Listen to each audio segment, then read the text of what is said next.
Switzerland can be one of the most beautiful trips in Europe. But if you plan it wrong, 7 days can disappear in train rides, hotel changes, expensive detours, and rushed mountain days.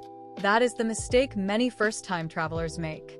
They look at the map, see a small country, and assume they can easily see Zurich, Lucerne, Interlaken, Zermatt, Geneva, Bern, Montreux, and St. Moritz in 1 week. But Switzerland is not difficult because it is large. It is difficult because every extra base costs time, money, and energy. So this 7 days in Switzerland itinerary is not designed to see everything. It is designed to give you a beautiful, realistic first trip with fewer base changes and a smarter route. Day 1 starts in Zurich. And here is the first important decision. Zurich should be your arrival gateway, not the place where you spend too much of your short itinerary. After a long flight, keep this day simple. Walk through the old town, enjoy the lake, get a calm first look at Swiss city life, and recover.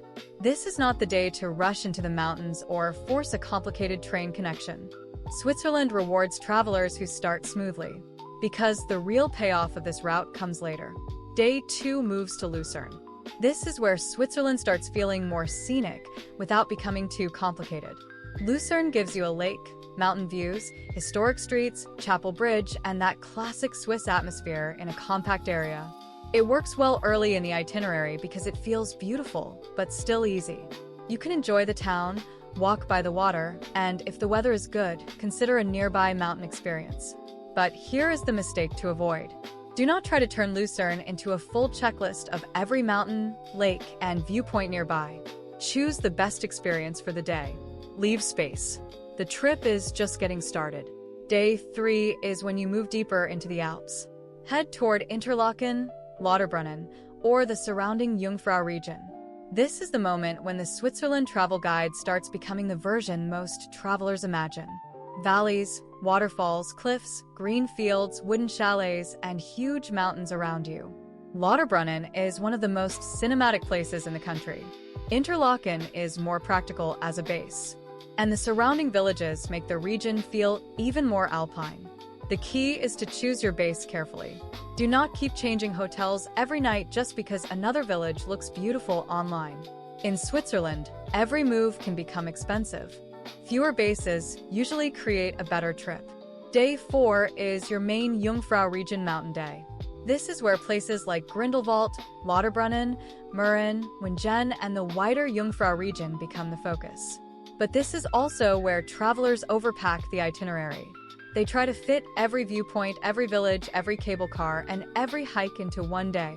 And then the mountain day becomes rushed. A better plan is to choose one main direction.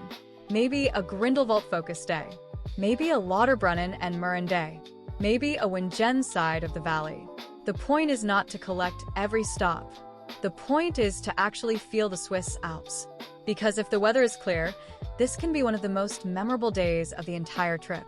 And if the weather changes, a flexible plan will save you. Here is the mid-trip reset. The biggest Switzerland mistake is not choosing the wrong place. It is changing bases too often. Zurich is worth seeing. Lucerne is beautiful. Interlaken, Lauterbrunnen, Grindelwald, and Zermatt are all incredible. But if you sleep in a different place every night, Switzerland becomes a luggage trip. Train stations, hotel check-ins, expensive connections, and rushed mornings start replacing the views you came for. So day 5 should be treated carefully. This is your scenic transfer toward Zermatt. And it should not be overloaded. Yes, Swiss trains are efficient. Yes, the views can be beautiful. But train days still take time. They still cost money. And they still require energy. Use this day to move toward Zermatt. Enjoy the journey, settle in, and prepare for the final alpine highlight. Because Zermatt is not a place you want to experience tired, late, and rushed. Day 6 is Zermatt and the Matterhorn. This is the cinematic peak of the itinerary. Car-free streets, alpine views, wooden chalets, mountain railways, hiking paths, and the Matterhorn rising above the village. For many travelers, this is the image they had in mind when planning a first trip to Switzerland. But this is also a place where weather matters. If the Matterhorn is hidden, do not panic.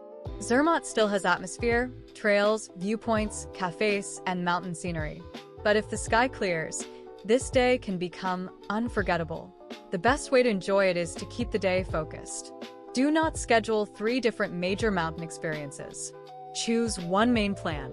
Give yourself time to wait, walk, look around, and enjoy the moment. Because in Switzerland, the expensive part is not only the money. It is rushing through a view you may only see once. Day 7 should be simple.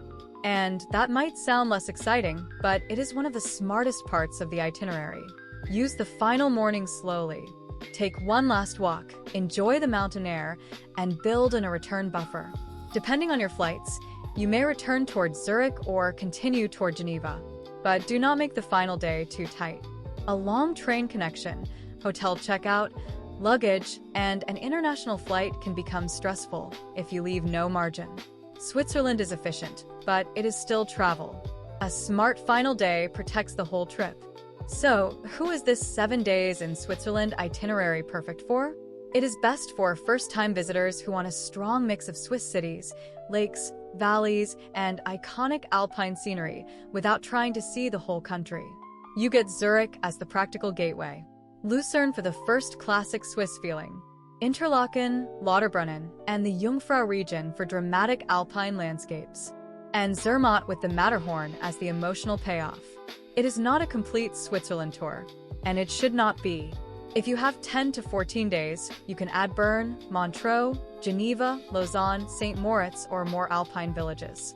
But with only 1 week, fewer bases usually create a better Switzerland trip. That is the main lesson. Do not plan Switzerland like a race across the map. Plan it around smart bases, scenic transitions, and enough time to actually enjoy the mountains. For a first trip, the route can stay simple. Arrive in Zurich. Move to Lucerne. Base yourself in the Interlaken or Lauterbrunnen region. Transfer toward Zermatt. And end with the Matterhorn as the highlight. Because the best Switzerland itinerary is not the one with the most stops. It is the one where the route feels beautiful instead of exhausting. If you are still choosing your travel month, watch the Switzerland Best Time to Visit guide next, because the season you choose can completely change this itinerary.